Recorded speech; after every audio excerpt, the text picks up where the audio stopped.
I'd like you to meet a friend of mine. His name is Linnaeus.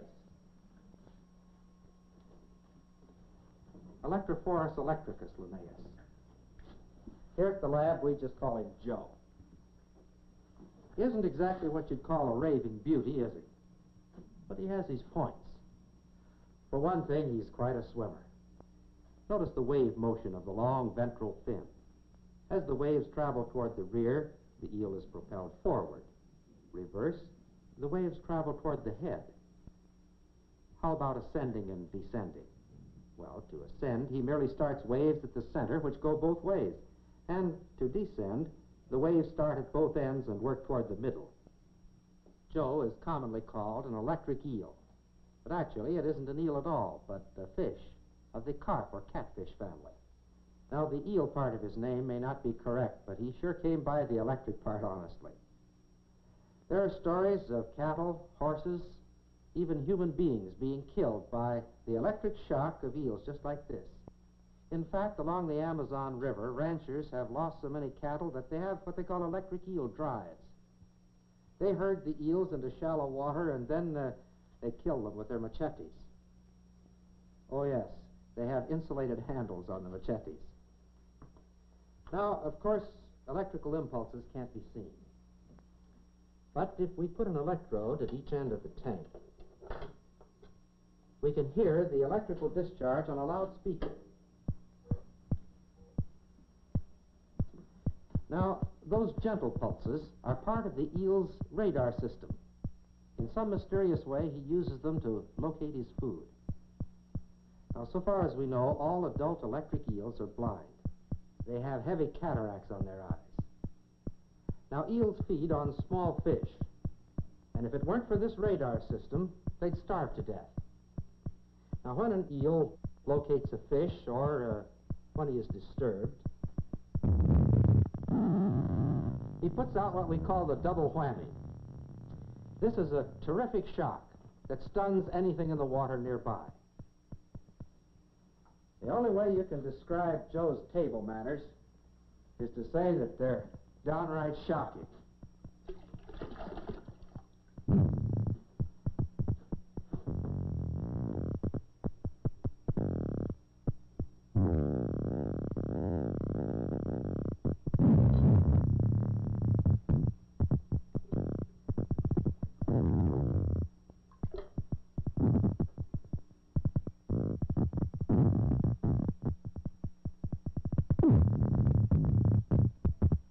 The electric eel, unlike most fish, is an air breather.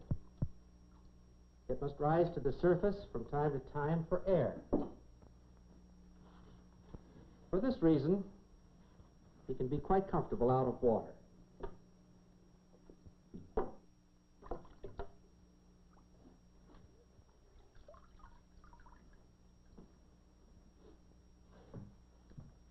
Now, the vital organs of the electric eel are all in the front 10 inches of his body. The rest is pure power plant. And believe it or not, he can generate more than 500 volts. Here we have a bank of 36 neon lamps. We'll connect these to our eel electrodes. Now, of course, the eel is designed to operate in water. His electrical system doesn't function too well in air, but even under these conditions, he should give us enough power to light the lights.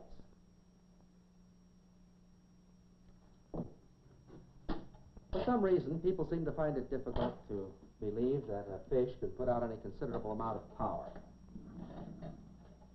Even some of the folks here at the laboratory have been just a little bit skeptical about Joe's electrical prowess. And for that reason, we've asked a few of them if they wouldn't help us in an experiment. Will you have the group come in now, please? All right. Dave, you'd stand right over here, please. The rest of you just line up there. You're right over here, Mr. Humphrey. That's fine. Now, Dave, if you'll take this, please, and hold it in your right hand. Louis, you hold this one. That's fine. Now, everybody join hands. That's right. Now, you're connected in series. Now, there are 5 of you. That means that each of you will receive just 1/5 of the total voltage of the eel. Now, relax. We'll give you the low voltage tap first. You ready? Did you feel that? Wasn't bad, was it?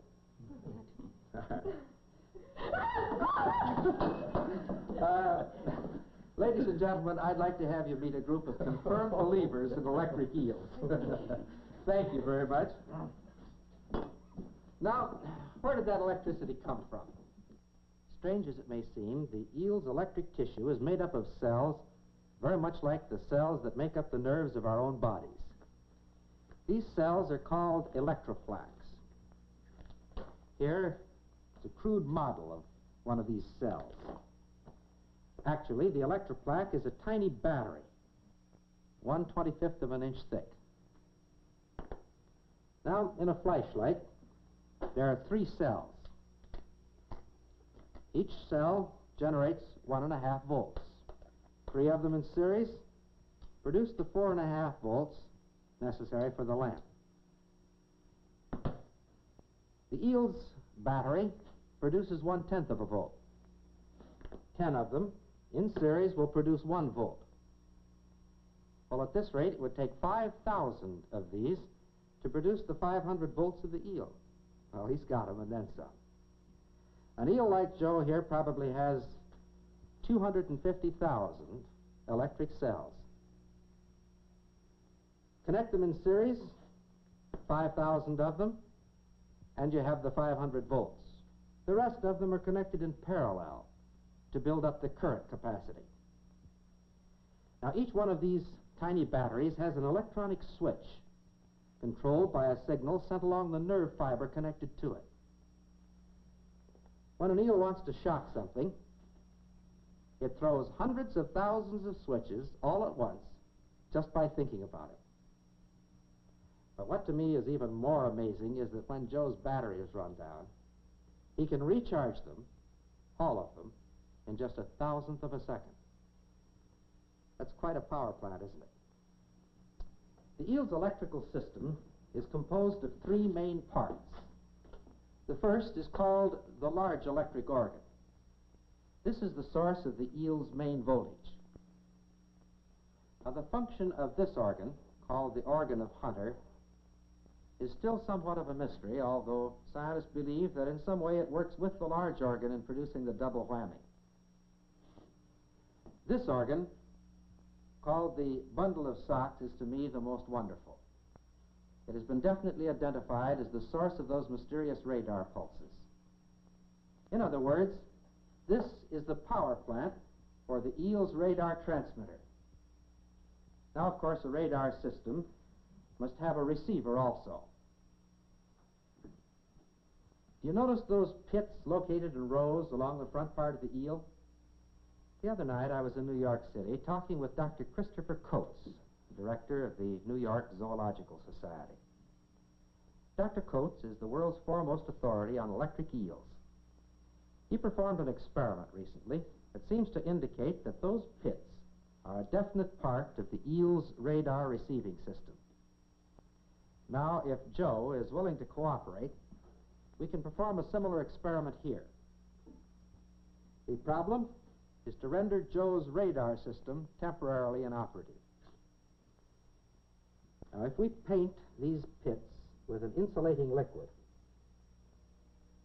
and if these pits have anything to do with the radar apparatus, Joe will find it very difficult to locate a fish. Oh, he won't go hungry.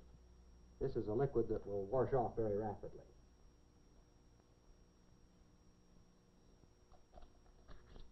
All right, Joe, let's go back into your tank.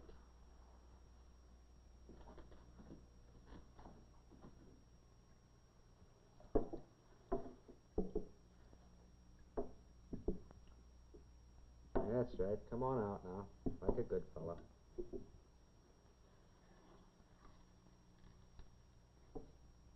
Now, we want to give him a good supply of fish.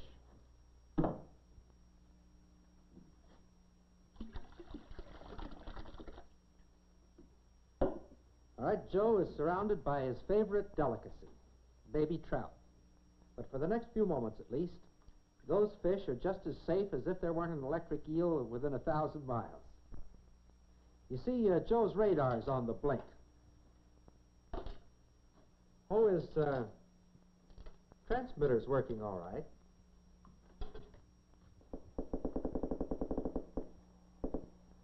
He's still putting out those radar pulses. Actually, it's his receiver that's not operating. Now, let's think for just a moment about what that means.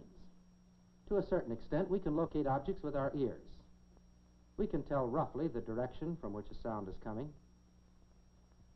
But you know, if I were blindfolded, I'd sure hate to try to catch a greased pig simply by listening to it squeal. But this problem, compared to Joe's, is relatively simple. You see, sound travels 1,100 feet per second in air. But Joe's radar pulses travel at the speed of light, 186,000 miles per second. This means that an electric eel's radar system must be able to interpret time difference that is less than 1/1000th of a second. This is so amazing as to be almost beyond belief. Yes, Joe, you're quite a fellow. You may not win any beauty contests, but you've given us a lot to think about. You've given us a new understanding of the God who made us all.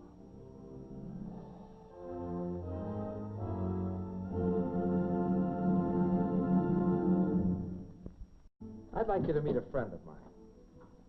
His name is Linnaeus.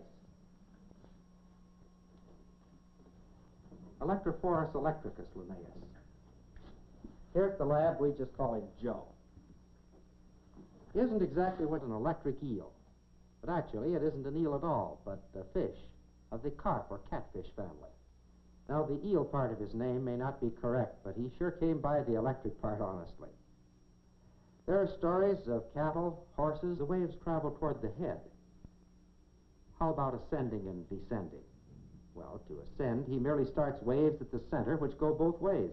And to descend, the waves start at both ends and work toward the middle. Joe is commonly called, you'd call a raving beauty, is he? But he has his points. For one thing, he's quite a swimmer. Notice the wave motion of the long ventral fin. As the waves travel toward the rear, the eel is propelled forward. Reverse,